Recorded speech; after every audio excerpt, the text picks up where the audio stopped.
quiet crowd. Good afternoon. To mark the last day of Made in America Week this afternoon, the President will welcome several living survivors of the attack on the USS Arizona at Pearl Harbor and their families. Other events this week have focused mainly on the products and goods bearing that highly esteemed Made in America label.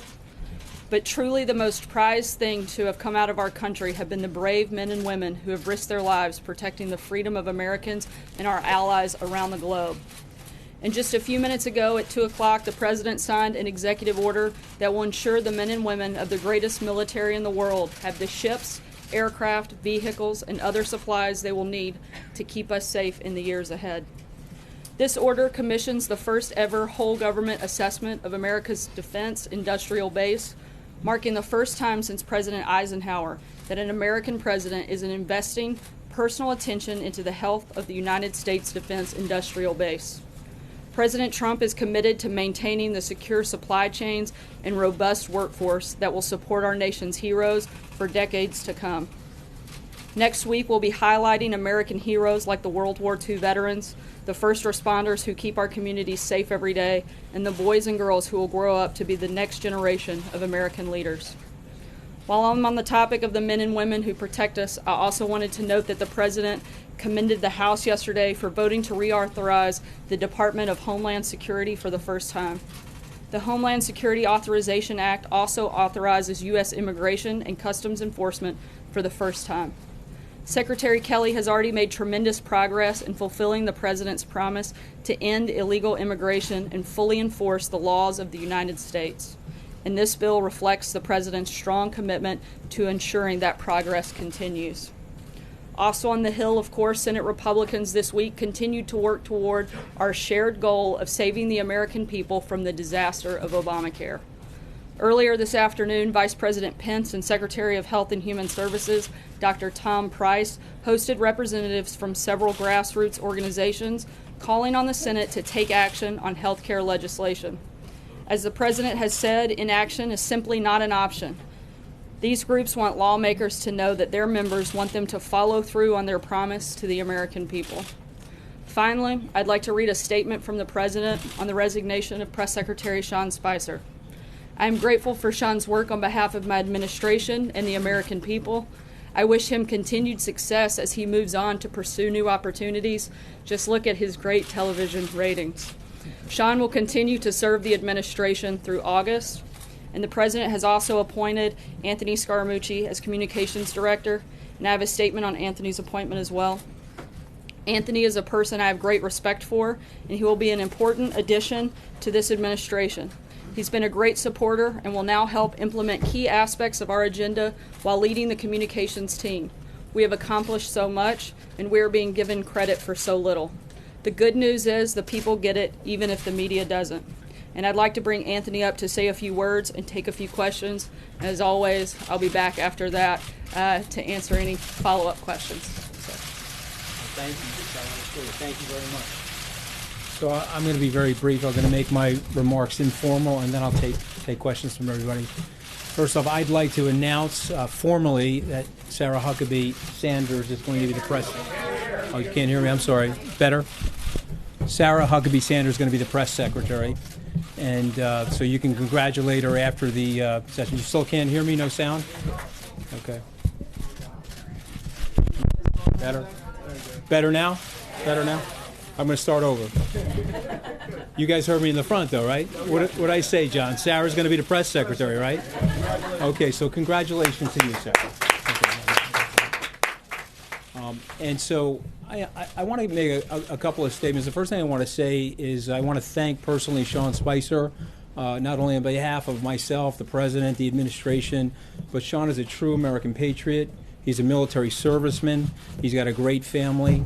And he's done an amazing job. This is obviously a difficult situation to be in, and I applaud his efforts here, and I love the guy, and I wish him well, and I hope he goes on to make a tremendous amount of money. As it relates to me in this position, I'm going to spend a couple of weeks getting to know the people here, and I'm going to be as coordinated as I can with the people inside the West Wing. There's been some speculation in the press about me and Reince, so I just want to talk about that very quickly. Reince and I have been personal friends for 6 years. We are a little bit like brothers, where we rough each other up once in a while, which is totally normal for brothers. There's a lot of people in here that have brothers, and so you get that. But he's a dear friend. He brought me into the political system. He brought me into the Republican National Committee network. He introduced me to Governor Walker. We've spent many times together socially. A lot of people are not aware about this, but after the Romney campaign, I invited Reince into Skybridge. I think it reflects poorly on Reince that he didn't take my offer to come in and be our chief operating officer. But I say that in jest, obviously. And so what I want you guys to know is that he was my first call this morning. I met with him before we sat in the Oval Office, and we are committed as true professionals to the team and the process of getting the administration's message out. And I think that's going to be one of the big goals for us. I said during the transition, I'll say it up here, I think there's been at times a disconnect between the way we see the president and how much we love the president and the way some of you perhaps see the president. And I certainly see the American people probably see the president the way I do. But we want to get that message out there. And to use a Wall Street expression, there might be an arbitrage spread between how well we are doing and how well some of you guys think we're doing, and we're going to work hard to close that spread. And so I'm done. I'll take the question. Yeah. I'm going to get to as many people as I can until she hooks me. Okay. Sure. Two questions for you. Number one, what we have seen from this administration so far is the president being his own messenger very frequently, and that has caused, as you know, some struggles for the communications staff. How do you expect to get this White House back on track? Well, I'm going to take a slight issue with the question because I actually think the White House is on track, and we're actually, I think, doing a really good job. Well, I actually do think from a messaging perspective, because we have a whole list of things, and I didn't want to come out here with our list of accomplishments and start a whole advertisement infomercial right now. I really just wanted to talk about the personnel movement and how we're thinking about things. But I think we're doing an amazing job. The president himself is always going to be the president. I was in the Oval Office with him earlier today, and we were talking about letting him be himself, letting him express his full identity. I think he's got some of the best political instincts in the world, and perhaps in history. If you think about it, he started his political ascent two years and 2 months ago, and he's done a phenomenal job for the American people. And the people I grew up with, they so identify with the president, and they love him, and so we're going to get that message out. So my second question for you, I'm going to get to everybody. Don't worry. You can speak a little bit about how you plan to. Obviously, you're a business guy, you're a Wall Street guy. How you plan to handle any potential conflicts of interest, and walk us through how this offer was made to you, what the president said when you were here, what the conversations were like. Well, I don't think it's fair to the president for me to go into the exact conversation because I want to keep those conversations between me and him private. But we talked a little bit about the White House. We talked a little bit about our personal relationship. And then when he extended the offer to me, I said I would do it because I want to serve the president. You know, one of the things, I have a lot of family members that serve in the American military. Unfortunately, my generation, I'm born in 1964, I did not serve. I filled out the selective service. It's one of the regrets for my life, so this is an opportunity for me to serve the country. I love the president. I obviously love the country. Look at my life experience here in the country. And so it's an honor to be here. It's an honor to stand here, actually. In terms of my personal business conflicts? Correct, yeah, so I have worked with the Office of Governmental Ethics to take care of all of my business conflicts. My start date is going to be in a couple of weeks so that it's a 100% totally cleansed and clean. And I don't see an issue with it. The Office of Governmental Ethics doesn't see an issue with it, nor does the White House counsel. So, but you know, here's one thing I want to say about this, though. When you're bringing American business people into the administration and they've had some level of success in the society, they have to unencumber themselves. You know, it's just a very interesting thing, and it's somewhat ironic. You want to go serve the country, and so the first thing you have to do is take on this mega opportunity cost by getting rid of all your assets. And so, but I'm willing to do that because I love the country. John, I'm going to get to everybody. Anthony, you've been watching this White House from somewhat outside, and I'm sure you have your own perspective on what you've seen. Not quite as tan as you, though. Not that outside. What is the first thing you're going to change to try to right this ship and put it on a course? Again, I take issue with that. I think the ship is going in the right direction. I think we've got to just radio signal the direction very, very clearly. I like the team. Let me rephrase that. I love the team. And so I'm an incrementalist. Most entrepreneurs you will find are incrementalists. To say something overly bold or overly dramatic is unfair.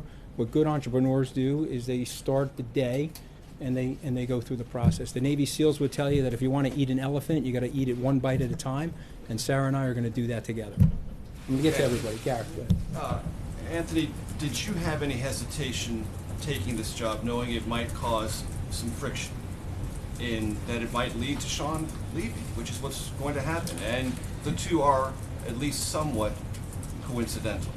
And did you have any hesitation about how you would relate to the rest of the White House staff if you came in under those circumstances?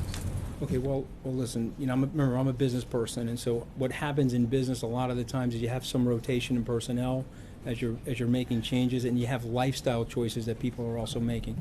I would love to have Sean here. Sean decided that he thought it would be better to go, and for me, as it relates to Sean, it speaks volumes to who he is as a human being, who he is as a team player. Okay, so his attitude is, if Anthony's coming in, let me clear the slate for Anthony, and I do appreciate that about Sean, and I love him for it. But I don't have any friction with Sean. I don't have any friction with Reince. This is the White House, the United States of America, and we're serving the president. And I want to make sure that our cultural template is that we put the president's agenda first, which is perfect for the American people, and we serve his interests. And so if we have a little bit of friction inside the White House as a result of that, it's okay. We can all live with that. I'm a business person. I'm used to dealing with friction. You were a significant player during the transition. Was it disappointing that you did not land a post here from the get-go? Again, I would say as an entrepreneur, you have to be accustomed to setbacks. I've had a series of setbacks in my life, which I've written about. I wrote a best-selling book, and if you don't believe me, you can come into my basement. I'll show you every copy in order to get it to be a best-selling book.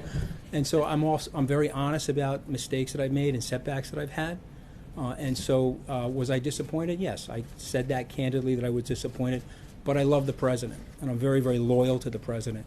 And I love the mission that the president has. Okay, since the early days of the campaign, when I went to these rallies and I saw the love that the people had for the president, and again, I grew up in the middle class, and so there's a struggle out there. The president saw that before I did. I wish I could tell you I saw it before him, but he taught it to me. And I feel that struggle, and I have empathy for that struggle, and I want to be here to help make things better for the American people. So I'll take the hits. Yes, sir. Anthony, I'm going to try to get to everybody, I promise you. Okay, I'll try to get to everybody. Sean told the AP and others that the president needed a clean slate. How does that comport with a White House that's headed in the right direction? And secondly, how badly does the president need a win on health care in order to make progress? Okay, so here's the one problem with the way our society is working right now. We are micromanaging the seconds of the news cycle. I predicted the president will get a win in health care. That's my honest prediction, just because I've seen him in operation over the last 20 plus years. The president has really good karma, okay? And the world turns back to him. He's genuinely a wonderful human being, and I think as the members of Congress get to know him better and get comfortable with him, they're going to let him lead them to the right things for the American people. So I think we're going to get the health care done. I also think we're going to get tax reform done. And whatever else is on the president's agenda, we're going to work very, very hard, very studiously here to make it happen. So I see the cameras are back. Will you commit now to holding regular on-camera briefings, sir? If she supplies hair and makeup, I will consider it. Okay, but I need a lot of hair and makeup, John. Okay, but I don't know. Maybe. Well, I think not at all. This is the press secretary. I'm up here today only because I think it was the first day we made a mutual decision that would make sense for me to come up here and try to answer as many questions as possible. But and the answer is we may. I have to talk to the president about it. I like consulting with the president before I make decisions like that. Go ahead, John. And I know you've been one of the president's strongest supporters for a while now. Yeah. But does he know what you said about him back in 2015 when you said he was a hack politician? God, he brings it up every 15 seconds, okay? One of the biggest mistakes that I made, because I was an unexperienced person in the world of politics, I was supporting another candidate. I should have never said that about him. So, Mr. President, if you're listening, I personally apologize for the 50th time for saying that. But here's the wonderful thing about the news media. That was 3 minutes of my life. He's never forgotten it, and you've never forgotten it. But, I hope that someday, Mr. President, you will forget it. Okay, let's go to the next question. Can I ask you one more just quick? Go ahead, John. There's been a question about credibility, some things that have been said in this room. Let me ask you a variation of what I asked Sean Spicer on his first day. Is it your commitment to the best of your ability, give accurate information, the truth from that podium? I mean, I sort of feel like I don't even have to answer that question. I hope you can feel that from me, just from my body language. That's the kind of person I am. I'm going to do the best I can. I'm going to get to everybody. Go ahead. Anthony, you mentioned your relationship with Reince. Was he involved in offering you this position? Was he consulted by the president ahead of time? Yes, he was consulted. He was involved in the thing. There's a lot of speculation in the press about the timing and so on and so forth. And so what I'm here to tell you is that we're a team. Now, if you walk us through how the job was offered. Like I said, I think some of this stuff, it's unnecessary to go into that granular detail, because then, it's almost like the book The Circle, where you're wearing like a police camera on you when you're having conversations. I don't think that's fair to the president. But here's what I would tell you, okay? I'm a team player. I've played team sports my whole life, at least as a kid, and I believe that you have to subordinate yourself to the greater good of the team. And if teammates don't have disagreements about certain things, then they're not going to get to the championship. You've got to get together and mix it up a little bit from time to time. I have no problem mixing up with these guys. I love these guys. I respect these guys. Is it perfect every single day? Tell me whose life is perfect every single day. But here's the commitment that I'm making to you and to the American people and to the president, that I'm here to serve him and I'm here to serve the people inside the West Wing. Just to follow up on John's question, are you committed then to regular televised briefings and having a transparent relationship with the press? Okay, and again, I obviously am committed to being transparent because I'm standing here, but I'd like to talk that over with the president, and we have a new press secretary. I'd like to talk it over with her, and then we'll get back to you on that. But listen, I'm standing right here. I'm going to try to answer every question. Sarah, go ahead. So, two quick questions. The first one, obviously we know the president has been feeling under siege with the Russia investigations, both at the Department of Justice, but also on the Hill. Do you feel like he was feeling exposed? He didn't have people adequately coming to his defense? Is that part of the reason that we have you here today? I don't think so. So one of the things that I'm doing today is I sort of didn't have my White House counsel briefing before I'm having the press briefing. So I want to limit my remarks related to the Russia situation and things like that.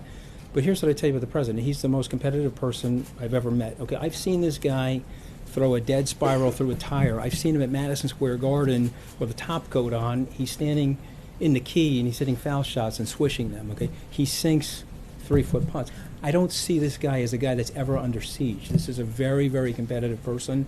Obviously, there's a lot of incoming that comes into the White House, but the president's a winner. Okay, and what we're going to do is we're going to do a lot of winning.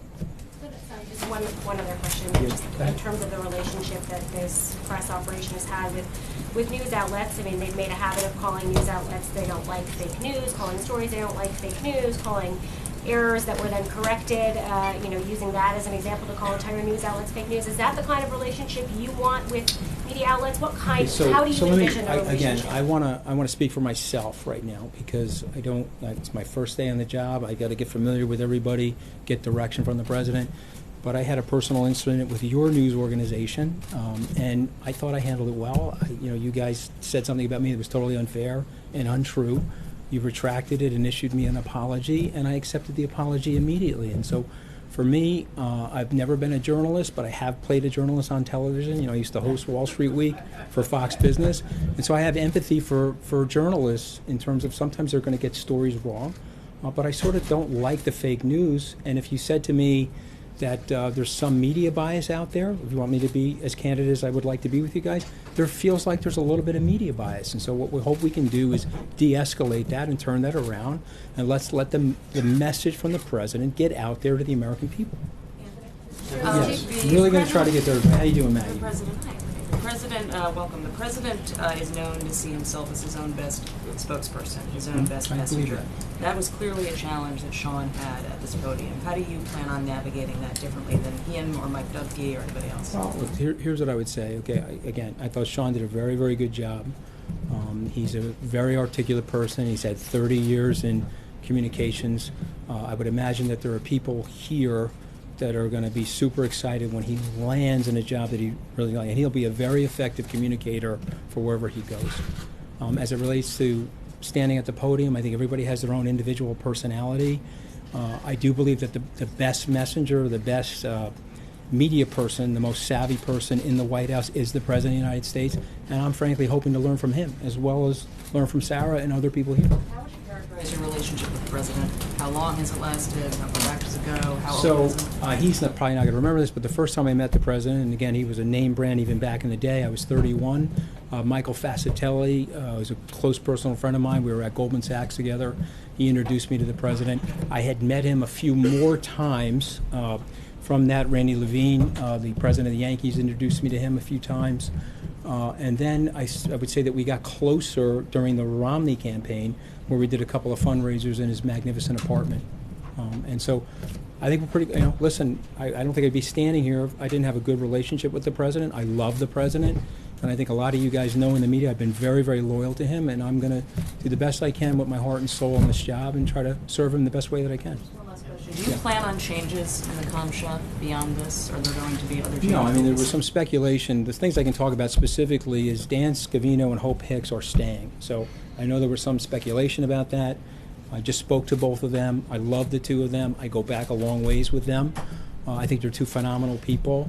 As it relates to the other people in the comm shop, I've got to get to know them. Sean was incredibly gracious a few hours ago where we sat in his office and he spoke to them on my behalf. Reince was incredibly gracious.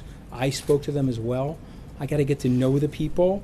They got to get to know me. Hopefully they'll like me and they'll want to stay. And we'll see what happens. But we're gonna make it a very fun place to work. We'll try to get to everybody. Thank you very much. Are you going to more discussing about the national security issues at this podium? Yeah. Okay, that's a really good question, but I think it's inappropriate for me to answer that question right now. And so unfortunately, I have to get back to you on that because I got to get some direction from General McMaster and the President. I'm going to go this way. Blake, I'm going to get to you. I promise. I'm going to do everything I can to get to every person in this room. Yes? Encourage President Trump to have a press conference with us in the near future? I'll talk to him. Absolutely. I mean, listen. I mean, the president's phenomenal with the press. Okay, and he's a great communicator. He won this election. I used to know the math a lot better when I was in the campaign and during the transition, but I think we spent 60% of the money, and we had 1/3 the personnel. We won the presidency because of Donald J. Trump. Okay, he is a unbelievable politician, and so he's going to at some point. We'll make sure that happens. I don't know what point that's going to be because I have to talk to him. Anthony, Blake, I'm going to get to. I'm going to do my very best to get to everybody. Let me just go in a way that's some order. I'm going to go here first. Anthony, you seem Yes. like a very savvy person, and you said that the White House is a difficult place. How are you going to handle a couple of things? When did I say that? I mean, I probably said it. I said it. Let me explain that. Okay, let me be specific. It's a difficult place because here's what happens. Okay, it's a little cramped in there. You've got a lot of reporters from international news agencies, and it's a difficult place because you're trying to get a job done, but you're sitting inside of a fishbowl. And so that's what I mean by it's a difficult place. I don't mean it's a difficult place to work in terms of the people. I think what you'd find is that there's a lot less palace intrigue than's getting reported about. And so, but that does create some tension and anxiety, and I'm going to work alongside of my peers here to reduce that tension and anxiety because we all genuinely like each other. But how are you going to handle? How are you going to? My question. I'll get to you, I promise. How are you going to handle when a crisis or a big thing comes up, and you put a very sophisticated message out at night, and the president in the morning tweets something very different? Okay. And are you willing to say you've made a mistake? Okay. So two questions there. Oh, well, listen, I took trial advocacy at Harvard Law School, a little name dropping there if you don't mind, okay? And so I'm not going to answer that because that's a hypothetical, and the first thing they teach in trial advocacy is not to answer a hypothetical. But here's what I will tell you, okay? I love the president, and the president is a very, very effective communicator, and he'll use social media. I think he's got if I get this wrong, I know I'm going to hear it from him, so I hope I don't get it wrong. I think it's 113 million or 114 million. I know he's picking up about 300,000 followers a day, God bless him. And so to me, I think it's been very effective use of reaching the American public directly. And so, listen, I welcome him continuing to do that. I think it's very, very important for him to express his identity because what I have found when I travel around the country, people love him. What do you I'm trying to get to everybody. What do you come back and say when his message is different than what you put out the night before? Okay, so again, that's a hypothetical, so it's totally unfair of me to even answer that, because how can I answer that? I don't know what the tweet is, I don't know what happened, it's just unfair. And so you learn that early in law school not to answer that question. Go ahead, I'm sorry. Has the President expressed any frustration to you at all that a lot of these briefings have been off camera? And since he wants to get his message out, wouldn't he believe that to put them on camera would be beneficial? He hasn't expressed that to me, so I don't know his opinion on that, so I can't answer that question honestly. How involved in the day-to-day operation of the press department will he be going forward? As much or as little as he wants to be. I mean, he's the President of the United States. I'm here to serve him. I'm certainly going to do my very best to communicate to him what I think is the most effective strategy for him to get his message out to the American people and to the global community, but it'll be as much or as little as he wants to be. You know, he did, give me the orders today that I'm in charge, and I report directly to him, and I'm going to do my very best to serve him. So as much or as little as he wants. Just to follow on that, Yes. your relationship with the Chief of Staff, Mm-hmm. is he your boss, or do you report directly to the President? Okay, so I'm going to let Reince answer that. I have no problem working for Reince. I can only speak about my management style, okay? I have been on Wall Street for 29 years. Nobody has ever worked for me. People work with me. I believe in a lot of collaboration. I think if you do that, it's very, very empowering for people. I have no problem working for Reince. The President said I report to him directly. But listen, you guys are going to be very, very surprised about the relationship that I have with Reince and the closeness that we're going to have in terms of working to serve the President. And so he's the Chief of Staff. And so it would be foolish of me not to communicate with him, not to relay to him every single thing that I'm doing. Yes. Do you stand by some of the factual claims that have been contested, that have been made by this administration? 3 million illegal votes cast of the president's opponent. Do you endorse all of those statements of fact that have been made? Okay, so it's a little bit of an unfair question because I'm not up to speed on all of that. So I'm just candidly telling you that. Said 3 million people voted illegally. Okay, so do you stand by that or not? So if the president says it, okay, let me do more research on it. My guess is that there's probably some level of truth to that. I think what we have found sometimes, the president says stuff. Some of you guys in the media think it's not true or it isn't true. It turns out it's closer to the truth than people think. So let me do more homework on that, and I'll get back to you. I'm feeling the hook here. I can feel the hook here. So I want to answer. Is it okay to answer a few more questions? Let me get to Blake first, okay? Let me get to Blake first, and I'll go to the other people. Thank okay? you. Congrats on the new job. Question for Are you. you really congratulating me on the job? It's a new job. Congrats. You've gone through your past, law school, business, finance, but you've never held a communications type role. What would you say to your critics who say he's never done anything like this and this is the White House? Secondly, if you can just lay out kind of why you wanted the job, and thirdly, before you go, why you chose immediately right off the bat Sarah to be the press secretary. Well, I want to start with Sarah first. Okay, so the president loves Sarah. He thinks she's doing a phenomenal job. I agree with him. I think Reince Priebus and other members of the staff agree, and I'm super proud to work with her. And I think she's going to be phenomenal as a press secretary. As it relates to me, I think that you will find in my background and my career, I have a lot of communications experience, and I spent a lot of time on television. I spent a lot of time shaping the message for my old firm, my predecessor firm, and so time will tell. But here's something I will tell you about myself. There's a lot of stuff that I don't know, and so I'm going to lean on people like Sarah and other people to help me be the best that I can possibly be. I'm going to take one last question. I'm going to take this question right here, right? I'm getting the hook, right? So I'm going to take this last question. Yeah. Can I follow up on what Blake was asking you? Two questions. Because of your legal background and the fact that you mentioned the White House counsels, can you explain to us what role, as someone who's been trained in the law, you plan to play in communications, interacting with the president's legal team, dealing with the Russia investigation? Yeah. And then secondly, can I add on, most analysts who have ever looked at White House communications have, in academia or historians, have said that when a president says that he has communications problems, what he has is usually policy and political problems. You're arguing that we're not understanding in the United States how much the president should be appreciated and how much you love him. But can you describe to us how much you think that it goes beyond that concept and that the president has political and policy problems. Okay, so let's start with the first question. Just repeat, the first question was what again exactly? So, legal, you're going to interact with the president's legal team okay, in what yes, way? that's a good question. And so I'm close personal friends with Jay Sekulow. I have a relationship with John Dowd, and I'm going to work with Don McGahn and other people to just make sure that we're on message and we're handling ourselves in the most appropriate way possible. That's the best I can say about that. Do I know Ty? I have not met Ty. I don't know Ty. And so then the What was the follow-on second was question? Yeah. communications problems versus Yeah. policy and political problems, Yeah. and the way you see that in the context of this president.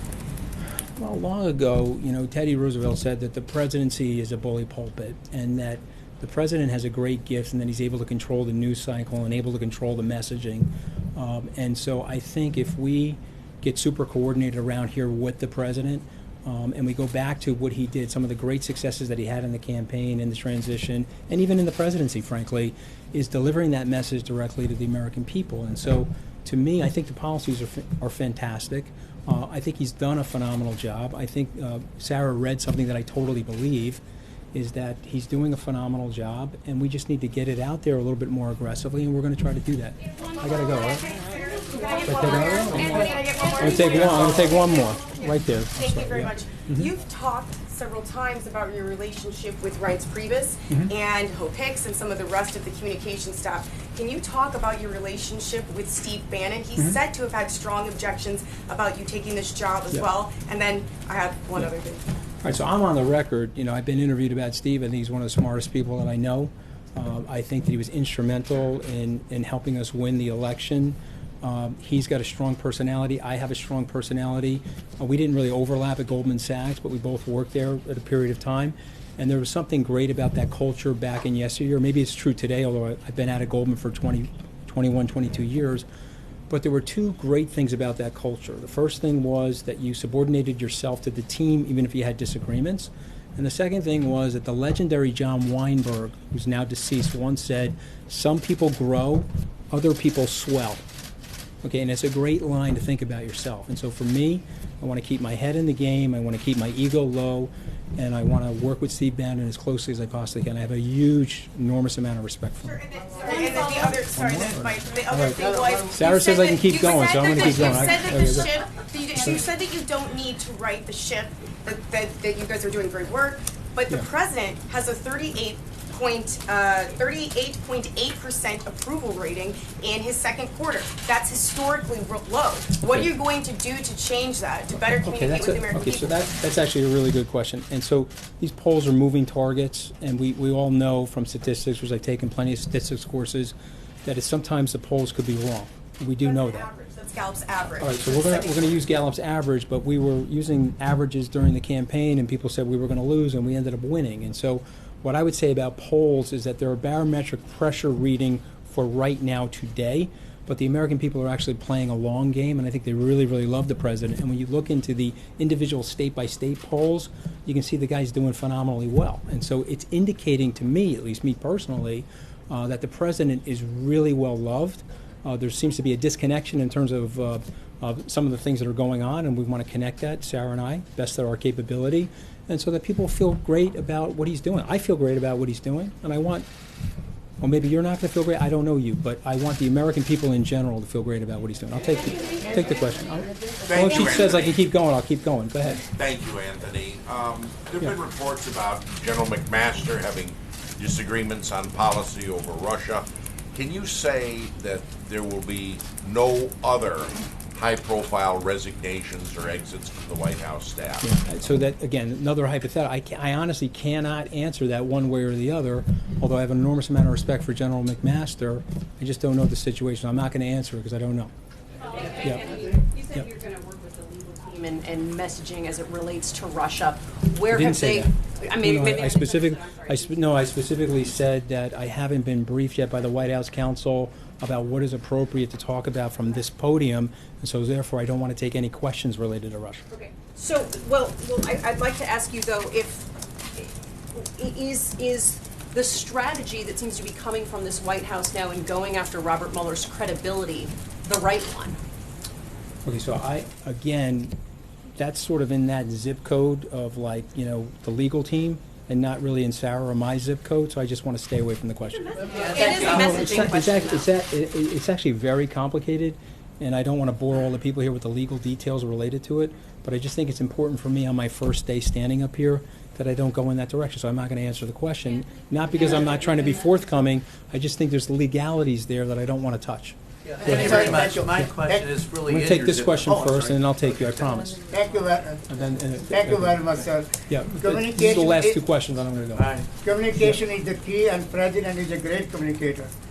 How important is now relations between the President and the press? And you think how he's going to change, and how much he has faith and trust in the White House press, and what is the future?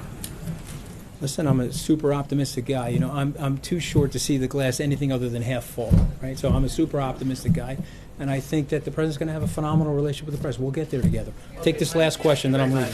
My question is in your zip code. Larry Speaks, who once stood up there, said, "Don't tell us how to stage the news. We won't tell you how to report the news." Do you think that that's an accurate reflection of what your all's job is? Say it again. Larry Speaks said, "Don't tell us how to stage the news. We won't tell you how to report the news." Do you think that's an accurate reflection of our relationship? I don't know. You know, we're in a different world. I mean, I have an enormous amount of respect for Press Secretary Speaks, but when he was standing at this podium, it was a very, very different world. Each one of us right now has a sound studio, a recording studio, a movie studio, a television studio right in the palm of our hands. And so we could stage things, and it's going to be read certain ways. It may not be read other ways. But I know what Sarah and I are going to work on is reaching as many people as we possibly can for today's era. And so maybe he was accurate in the 1980s, but Sarah and I will think of something cute to say once we start working together. She wants to give me the hook. She wants to give me one more? I'll take it. Okay. Yeah. Tweeted that it's impossible for his communications team to know what's in his head at every moment. Yeah. How are you going to make sure that you are on the same page as this president? What have you said to him about the need to know what he's thinking and where he stands as it relates to policy? Listen, I know, you know, I'm not going to speak on behalf of the president. I just feel like I have a close relationship with him. Sarah has a close relationship with him. And I think it's super important for us to let him express his personality. It has been a very successful life experience for President Trump to be President Trump. And so let's let him do that. And let me just finish. And, you know, let's see where the chips fall. And then when something happens that you don't like or you like, you'll talk to me or Sarah and we'll address it. Do you plan to meet with him every day? Do you plan to meet with him every day? And do you have Oval Office privileges? Do I plan to meet with him every day, and do I have Oval Office privileges? Listen, I'm not one of these people that need to have unnecessary FaceTime with the president, okay? But I do have Oval Office privileges, if that's what you're talking about, and I do have the opportunity to meet with him because I'm going to be his comms director, and he told me that he's going to put me in charge of this, and so I want to make sure that I'm linked to him and syncopated with him in a way that he likes. And so I'll meet with him, but I don't want to waste his time and sit in the Oval Office unnecessarily. Thank you. Thank you.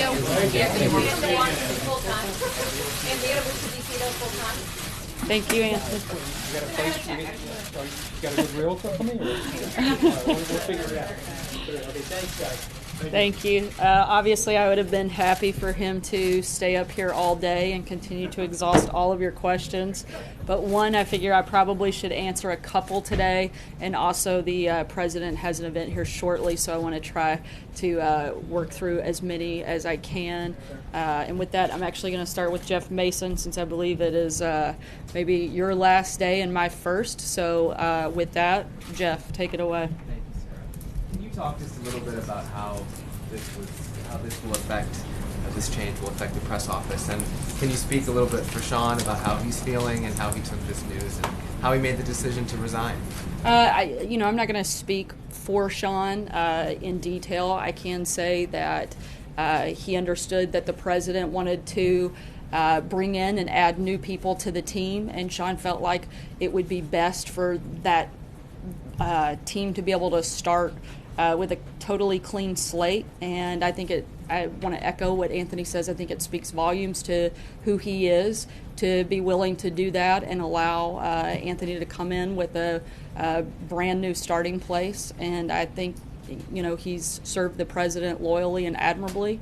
He's going to continue to stay on for the next several weeks through the transition, and I'm sure he'll be happy to answer some of those questions directly. Hey, sir. First of all, congratulations Thank you. on the job. Can you clarify where the president stands on the issue of pardons? Is he considering pardons for figures in the Russia investigation? And does the president believe that he has the power to pardon himself? Look, I'd refer you to the comments that have already been made by the outside counsel in terms of their actions. The president maintains pardon powers like any president would, but there are no announcements or planned announcements on that front whatsoever. Does that include power to pardon himself? Does he believe that he has the power to pardon himself? Like I said, I don't have anything to add beyond what the outside counsel has already stated on that front. In his interview with the New York Times, he raised questions about Robert Mueller. Does he endorse his legal team's efforts to undermine Robert Mueller's credibility?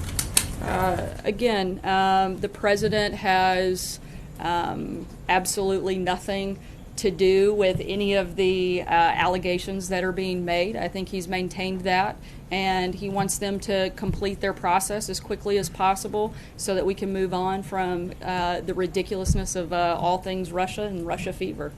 But to the question that I asked, does he endorse his legal team's efforts to undermine the credibility of the special counsel? I'm not aware of those details, and that's something you would have to ask. That's something you would have to ask his interview. legal team. I'm not part of that process, so I wouldn't be able to On answer that. healthcare, what does the president want the Senate to vote on next week? I think he wants to, as Mark Short stated earlier this week, and as we've repeated many times before, the president's preference is to repeal and replace Obamacare. And we haven't been shy or quiet about that, and those intentions have certainly not changed. John? How much arm twisting is going on vis-a-vis the health care bill? The Vice President had a lot of conservative groups over today. Those conservative groups announced that they will actually be scoring votes next week on the motion to proceed, which I believe is unprecedented. I don't think anyone here has made a secret that this is a big priority and that Congress should do what they've been talking about for the last 7 years. It's time for them to get in there and repeal and replace Obamacare. And these groups recognize that. Their constituency that support the groups that they have certainly recognize that. And they're supporting the mission of their organizations and pushing and putting pressure on members to get the job done. Nothing beyond that. Something too, but just about the organizational structure now that Anthony's come in. The press secretary and the comms secretary used to be pretty much co-equal, reporting to the chief of staff. Will it remain that way because there was some move toward making the communications director sort of a deputy chief of staff, and then the press secretary and the comms director would report to that person? So do you still report to Reince, or do you report to Anthony? I think that Anthony said it better than I can in this capacity, as we plan to work together as a team. And certainly our goal is to work together to promote the president's agenda, and to do that not just with the two of us, but the entire press comms office, as well as the entire White House staff. Do you report to him, or do you report to Reince? We all serve at the pleasure of the president. Callie? Questions for you. Number one, when you talk about, there were some comments made by a senior administration official this morning on television talking about the motivations of people who are part of Bob Mueller's special counsel investigation. Do donations to a political party, if it's not the president's party, does the president believe that disqualifies those people from being part of this special counsel? I don't know that we're putting out a litmus test, but again, questions regarding that I would direct you to the outside counsel that's running that part of the process. Question about National Security Advisor McMaster. Does the president have confidence in his National Security Advisor? I have no reason to believe otherwise. Sure. Alex. The president clearly doesn't want special counsel, he said he doesn't want special counsel Robert Mueller to look into his finances, but the intelligence committee is already looking into financial data from the Treasury Department. Is there anything the White House can do to stop that? Look, again, the president's point is that he doesn't want the special counsel to move beyond the scope and outside of its mission, and the president's been very clear, as have his accountants and team, that he has no financial dealings with Russia, and so I think we've been extremely clear on that. Blake? Sarah, last time when it became apparent in the House, the first go-around on the healthcare bill there, that it was going to fail, it was pulled at the last minute, within the last hour or two. When you look at both the repeal and replace potential and the repeal only potential, the numbers suggest that they don't have the votes and it's set up to fail? Why does the White House believe this time around that a vote should proceed? Again, we're continued to be focused on repealing and replacing Obamacare, and we're not going to stop until we can continue to move that forward and get that done. Not only have we wanted to commit to that, but frankly, a lot of the members of the Senate and the House have not only committed but campaigned on that, and it's time for them to step up and get that done. The President believes that a vote should take place at some point next week on some sort of a bill, one way or another. I don't think you can repeal and replace Obamacare without a vote, so I think it would be a pretty necessary part of the process. John? Sarah. Thank you, Sarah. I just want to get something straight. Earlier in the week, you indicated the White House was not opposed to outright repeal. And then based on your remarks today and Mark Short's 2 days ago, you seem to favor repeal and replace. Does that mean you are against the outright repeal bill that Congressman Biggs has introduced? Not against, but again, as Mark said earlier this week, our preference is to repeal and replace. Trey? Thanks, Sarah. 2 questions for you. Can you take us through the process of how the president decided to hire this new communications director, Anthony Scaramucci? And moving forward, what will his role be in terms of objectives that the president wants him to meet? As Anthony said, he's known the president a long time. He's been a loyal supporter of the president, and Anthony's somebody who has come from nothing and built an incredible, I think several incredible companies, and he's one of the most successful, smart people that the president could put on his team, and the president recognized that and wanted him to be a part of this process. I think very early on he was a very strong advocate throughout the transition, and this has just been part of the process to bring him inside the White House. Follow up on Rob Mueller. Does President Trump have confidence that Robert Mueller will conduct a fair investigation? At this point, I don't have any reason to see otherwise, but I have not had a chance to ask the president, and I'd want to get clarity on that before I comment. Zeke? Thanks, Sarah. Starting January 20th, this administration has cycled through, has seen departures of a deputy chief of staff, a national security advisor, a communications director, a press secretary, several other roles inside this building and across the street. What does that say about sort of the efforts to staff up this administration at the start? What has the president learned about his team, about himself as president? And can you explain sort of that very high turnover rate that we've seen over the last 6 months? You would have to ask the president what he's learned in that process. And I can tell you, though, I think what we've all learned in that process is that working together and working to accomplish the things that the American people elected the president to do is our focus. It's what we come here every day to do. We're a lot less focused on the who, but the what, and we're going to continue doing that every single day. Jim? Do you not see that as a chaotic turnover? No, I don't see it as chaotic. Jim? Sarah, is the White House concerned? If you want to see chaos, Zeke, you should come to my house early in the morning when my 3 kids are running around. That's chaos. This is nothing. Concerned news this week concerning the Attorney General and the resignation of Mr. Spicer could have the effect of alienating or demoralizing Trump loyalists both in and out of the administration. I think that Trump loyalists, particularly within the administration, but certainly across the country, are energized by the accomplishments of the president in the first 6 months.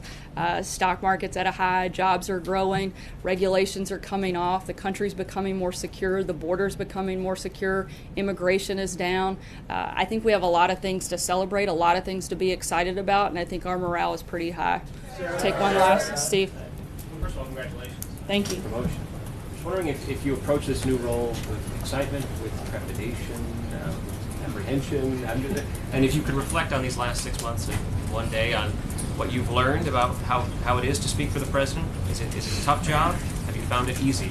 I think it's probably certainly professionally, one of the greatest honors that any person could ever have, to work in any capacity within this building, and to get to do that up here in such a public way and speak on behalf of the president is absolutely an honor and something I will cherish and hope to do my very, very best every single day and be as open, honest, and transparent with you all as humanly possible, and will always work to operate at the highest level and certainly with the most amount of integrity as you can. And with that, I think that's a great place to end today, and the president will be having an event here shortly. Thanks so much, guys.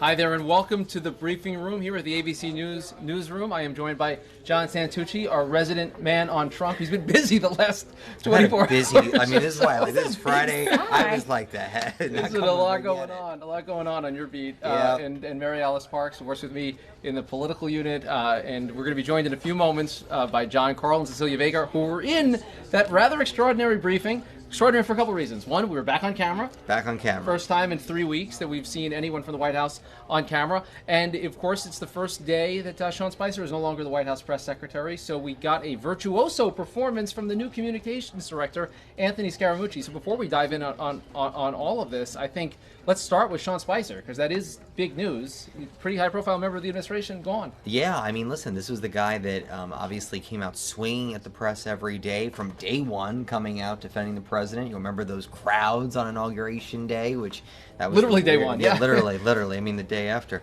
But it is. It's weird in a way, because I think, Spicer is someone that a lot of us have dealt with for a long time. We knew him from his time at the RNC. This is a real big exit for the administration, and I do think, Rick, that this is the start of many more. He was part of that team RNC when we often talk about the divisions within the West Wing of, were you a campaign person? Were you part of the New York liberal elites? Were you part of the RNC team? Were you the Bannon team, a family member? I mean, all the different fractions. RNC is a big one, and if he's gone, I do think a couple more are going to be following here not too shortly. Right. The RNC represents the party. He was a bridge to the party, to this more establishment part of D.C., and him leaving really looks like the White House is going more internal, more isolated from the rest of the city. Yeah, but it's also, I think that, you have to look at how this president has looked at his presidency. And you have to go back to that interview he did with Fox News early on, where he gave himself a grade all across the board, and the one negative was communications, messaging, gave himself a C. And there's been tension there with Spicer. This is not a person that knows the president well, has not had that long-standing relationship. There's not much they can relate to. Big change today with Anthony Scaramucci. I mean, as we were talking about, this is a guy that could remind you of a younger Donald Trump. Yeah, and in terms of Spicer, John, is it your sense that he left willingly, or is the writing on the wall and he had to get out? It's interesting. So in talking to many people around there, the president did not want Sean Spicer to resign. The president asked him to stay on. And he is staying through August. He is staying through August. Yeah, it is. So this is not, I'm leaving, getting out of the building. He is going to help with this transition. We know that later tonight, Sean, Reince Priebus, and Anthony Scaramucci are doing a joint interview on Fox News. So they are trying to make this as smooth as humanly possible. But Rick, you're right. The writing's been on the wall. I mean, this has been a very tough time for Sean. He has often gone up there, slings and arrows. And towards the end, we really didn't see him. I mean, A, his briefings became less, but B, more and more off camera. I think stunning today that A, how long they were up there, how many questions Scaramucci took, B, it was on camera. Let's talk about the Mooch, the man they call Mooch. Tooch, hey. What do you think of Mooch? Hey, listen, as we can relate, we all end in CCI.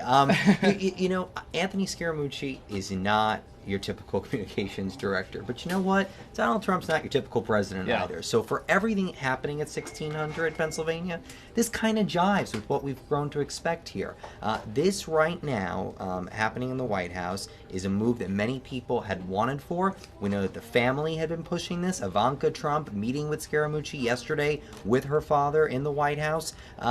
This has been a long time coming. And I do think that, this is going to be more to happen. I think that this is the first little air to come out of the balloon. So we've got John Carl and Cecilia Vega. What a briefing you had today. What did you make of the man at the podium? A virtuoso performance from Anthony Scaramucci. Quite a debut.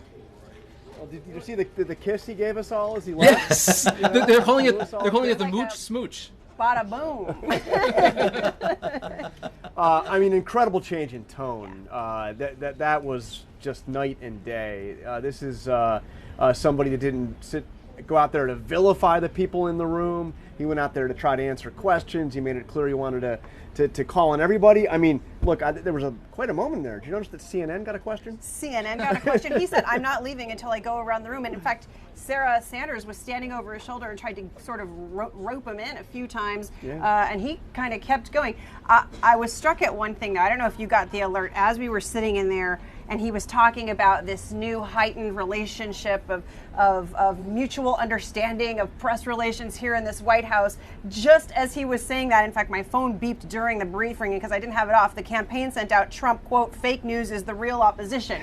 So look, I mean, like, he's got some work on his hands here, a big uphill battle if, in fact, he stays true to that front. But I mean, he struck me as really sincere in terms of wanting to start with transparency, wanting to answer questions, even if in fact he didn't have the answers to them. I mean, I asked him whether he agreed with this messaging that seems to be coming from the White House on whether Robert Mueller's team is, has conflicts of interest and they're going after the integrity and the credibility of that team. And he was basically like, "Look, it's too soon for me to answer these questions," and that's fair. It's fair. And he was asked about whether or not there would be regular on-camera briefings. Obviously, those have become a rarity inside this White House. He's only been on the job a few hours, actually not even technically on the job. He doesn't take the role in a couple of weeks, but he made it clear that he didn't seem to have a problem with that. He says he's got to review it, but we could well see the return of the regular on-camera briefings and maybe even the presidential press conference. He himself made a case for regular presidential press conferences, noting that Trump's good at it. Even Sarah seemed to have a bit of a different tone today. Yes. She started... There is something that might be a little insider baseball for this White House, but there is something very traditional, and that means monumental in this White House, by starting a briefing question with the Correspondent Association president. She went to Jeff Mason first, right out of the gate. I mean, that's a big deal to start with them, and most past White Houses have done that, and certainly not this one. But she started at that podium today and seemed glad to be there, and sort of there was this cloud of let's start fresh today. Yeah, how long that lasts. It definitely feels like, from watching it from afar, guys, that the tenseness in the mood in the room had certainly broken. We know that Sarah Huckabee Sanders actually has been elevated. She's now going to be press secretary, so we're going to be seeing her more and more often. At least hearing her. Hearing her, right? Maybe not seeing her. But for both of you, you all have been over there all day. Obviously, we're waiting to see Sean Spicer today. We understand he'll be giving an interview. But what is your reporting right now as far as the other folks in the White House? We know a lot of people over there loyal to Sean, loyal to Reince Priebus. That's really the RNC faction there.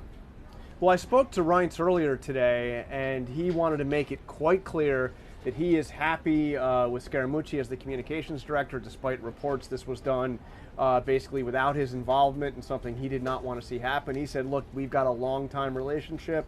He did acknowledge he's a guy that likes to move a little more slowly and with a little bit more of a formal plan, suggesting maybe he didn't like the timing of this. But he wanted it to make it very clear that he thinks that Scaramucci is a great guy, somebody that he's had a long-time relationship with, and that he's happy with it, and that Reince Priebus, anyway, isn't going anywhere. At least that's what Reince Priebus says. Scaramucci said he had this meeting today, and that Sarah obviously is staying, and that he talked to Sean about this, but he didn't say that other people in the comm shop were staying. So I mean, you asked about the mood, John. I would imagine there are a lot of very nervous lower-level staffers here in this White House. Oh, Scaramucci said that Hope Hicks and Scavino were staying also, right? So I would imagine there are a lot of lower-level staffers because, I mean, let's just go back a little bit in this history of this White House and the people who work here. Sean and Reince work together at the RNC. There are a number of aides who are right out of Sean's camp, and his direct aides who've known him and been with him for a while. So it remains to be seen whether those people will keep jobs in this shakeup. You get the sense that there might be more to come still. Yeah. And Cecilia, this as we were talking about before you guys joined, the factions that are happening in this White House. Doesn't seem like this is a good day for Steve Bannon right now. It doesn't, but Scaramucci today really tried to throw a bone to him, even though we know that Steve Bannon did not want him in this role. And so he's at least starting on I think this he loves Steve Bannon. Didn't he say he loves one of my favorite, everybody. smartest people? A lot of love in that room. There was a lot of love in that room. So, a lot of compliment. Guys, I want to hit one other substantive item, which was the story today until this news broke today, which is the efforts by the White House to undermine Bob Mueller. And John, you asked Sarah Sanders specifically about this pardon issue. I didn't really hear an answer there. Well, I asked if there were if there was anything under the consideration for pardoning the major figures in the Russia investigation, and if the president would consider pardoning himself, and if the president believes that he has the power to pardon himself. Obviously, that is an open constitutional question, and there's some reason to believe the president does not have that power. And she did not directly answer that. She reiterated that he has the power to pardon, but said what the legal team has said, which is there are no discussions about that going on right now. And it seemed to me that with Scaramucci and Sanders both, Scaramucci knows this maybe inherently. You don't contradict the boss on TV. Right. And Scaramucci, even when asked about the voter fraud claim, wasn't going there, wasn't saying one way or the other. They kind of danced around some of this. And Cecilia, you point out that he can get away with, I'm new to the job for a little while. At some point, he and Sarah Sanders are going to be held to account for things that this president says. Whatever comms shop you have, sometimes you have to explain the inexplicable up there.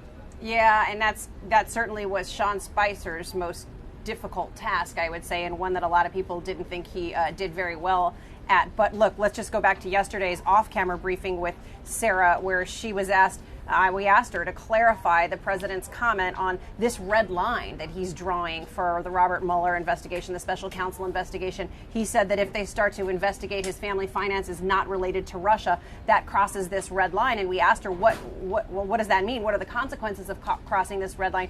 And she doubled down precisely on the president's exact language and said that Robert Mueller needs to stay in his lane. So they're not backing away from what many viewers are some pretty controversial comments from the president himself, and I don't expect them to anytime soon. Stay tuned. Finally, guys, stay tuned. Finally, guys, we're going to stay tuned, whether they're on camera or off camera briefings. But there were a bunch of questions about that. A commitment from Scaramucci to at least bring it up with the president. How different is it to you guys asking questions in the room, on camera or off camera? For the first time in 3 weeks, we saw the White House on camera. How different is it in terms of the interactions, in terms of the feel in the room? Look, I think we both agree this isn't about us and our questions in any way. This is about allowing voters, the American public, to see what is happening in their White House, to see their press spokespeople for the President of the United States being held accountable for very difficult questions that this White House is facing right now. The more they can see, the more they can hear, the more transparent that is, the better for voters. So is it different? I don't know. I mean, this White House says that people grandstand more when there are cameras in the room. Perhaps that is the case, certainly, but look, we're just happy that the cameras are up and running today, and we'll take it any day we can get it. And John has been pushing very vocally for that. And I don't think that you would see either of us ask questions in any different way, whether the cameras are there or not. But they should be there. It does make them come across so much more confident, sure of their answers. And that was really my takeaway from him. Unapologetic. He sounded like the president even at times with his language and his diction. They seemed sure of themselves today. It seemed to turn down the temperature. Yep. Wouldn't you guys agree? I mean, this was a hectic day over there, and it seemed like the briefing, for as contentious as it could have been, was actually a little bit calmer. Absolutely. Total difference in tone in that room. But you know what? We've got to go and do a story for World News. If we don't, we're going to start hearing from Claire Brinberg, from David Muir. We'll let you go. We'll let you go. Did you learn anything today, John? Give us something snappy that you learned today. I learned that we have a new sheriff in town in the communication shop, and I think that at least in the short term, it's going to look a heck of a lot different. And as I mentioned to some of you guys earlier, the last official act of Sean Spicer as press secretary that I witnessed was him slamming the door in my face as I tried to ask him a question about the changes up there before he had announced that he had resigned. So a very different tone from what I saw this morning. You know what Vega, what'd you learn? The air kiss. Good. I'm going to try that. Adios. The mooch smooch. We love it. See ya. Bye, guys. Thanks, guys. Santucci, what's your takeaway today? I thought I was Tooch now. I mean, that was the plan. That's the thing. Listen, I think that this needed to happen. there really needed to be a shakeup happening in that press office, in the briefing room. It had become way too tense. The president was unhappy with it. The staff was unhappy with it. And I think it's most interesting that this morning, after we had confirmed last night that this was expected, there were several people saying, no, this is not happening, it's not going to happen. I think it finally hit a breaking point that everybody realized it had to happen. It happened. Mary Alice, what's your takeaway today? Two things. One, when backed into a corner, I think we see once again this White House goes home. You know, like we were talking about, he sounds like the president. He kept talking about New York. He has close ties to the family. He is in the most inner circle, and that's what they go to when they're nervous, when they're retreating. That is interesting. But the second thing I would say that I'm not sure I learned is whether this matters and if the American people care. It takes so much energy to cover this White House and its constant chaos. What stories do you miss that people might be thinking about more in their daily lives? It takes a lot of energy, really? I didn't know that. It's just constant, and It's at some point, what are we missing? Sleep. Well said. Well said. I learned that there's a metaphor out there about eating an elephant, and apparently Scaramucci. Yeah, what and is Sarah that? Sanders A lot of really metaphors. believed in it. A lot of metaphors. Lot You of know that's the mascot of the Republican Party, right? Yeah, I Folks, do. like, I'm just saying, eating an elephant may not be. Yeah, I also learned, totally. to your point, Mary Alice, there's a whole lot of New York in that White House right now. I mean, yeah, Santucci, little fist bump, another Long Island boy. Listen, That was something Queens, to buddy, hear. watch it. Sorry to offend. Hofstra guy, close There to you go. The whole New York mentality, and Scaramucci, you said it, this is a Trump mini-me. He knows how the president thinks, how he talks, channeling that voice. He said several times, I love the president, I think the country loves the president. He understands how to work that guy. And you know what? That's actually very important in this job because we know he's watching. Yep. We know he cares intently about how this, even the statement he had for Sean Spicer on his exit, congratulations on those TV ratings. Right. There's something there. Right. Well, and then as Scaramucci was talking about midway, I do have a best-selling book. I mean, that is something that Donald Trump would do. Stockpiled in his basement because he ran out of Absolutely. copies. Very Trump. All right. That does it for this Friday edition of the Briefing Room. Thank It has God been a it's full Friday. week. For those of you who have been watching, thank you so much. For those of you who aren't watching, I hope you got the clip from a friend and you're going to watch again next week because we will be here every day, whether they're on camera or off camera, bring you Hopefully all the they're news. on camera. We like it. This was a refreshing one. For all of us at ABC, keep watching the Briefing Room. Thanks a lot and have a great weekend.